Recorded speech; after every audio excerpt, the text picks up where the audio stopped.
સમાચારની જ્યાં રાજકોટમાં વિંછિયાના થોરિયાળીમાં હત્યાનો જે મામલો છે, પોલીસે ટોળા દૂર કરવા ટીયર ગેસના સેલ છોડ્યા હતા। ટોળાને વિખેરવા માટે ટીયર ગેસના સેલ છોડવામાં આવ્યા હતા અને આખી આ ઘટનામાં પોલીસ પર ટોળાએ પથ્થરમારો પણ કર્યો હોવાની વિગતો છે।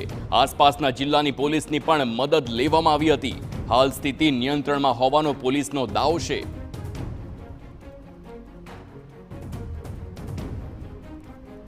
તો આ દ્રશ્યો જોઈ શકો છો કેવી રીતે ટોળા રોડ પર આવી ગયા હતા અને હત્યાનો જે મામલો હતો તેને લઈને વિરોધ કરવામાં આવ્યો હતો। જો કે આ સ્થિતિને કાબૂમાં લેવા માટે વિંછિયામાં ટીયર ગેસના સેલ પોલીસ તરફથી છોડવામાં આવ્યા હતા।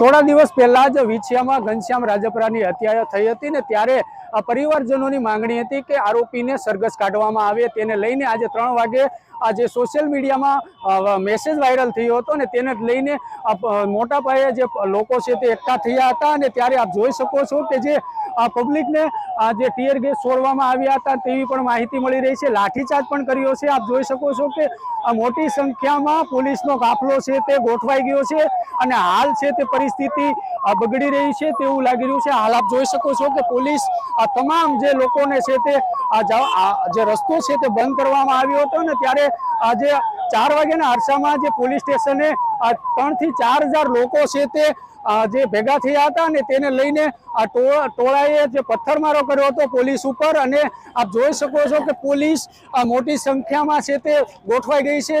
જેતપુર હોય, ગોંડલ હોય, રાજકોટ હોય સહિતના જસદણ, આટકોટ સહિતના જે પોલીસ લોકો છે તે પોલીસ છે તે ગોઠવાઈ ગઈ। આપ જોઈ શકો છો કે રસ્તા છે બંધ કરવામાં આવ્યા છે અને મોટી સંખ્યામાં પોલીસ કાફલો છે તે જોવા મળ્યો હતો। પરિવારજનોની ન્યાય માટે માંગણી હતી પરંતુ સ્વીકારવામાં આવી હતી।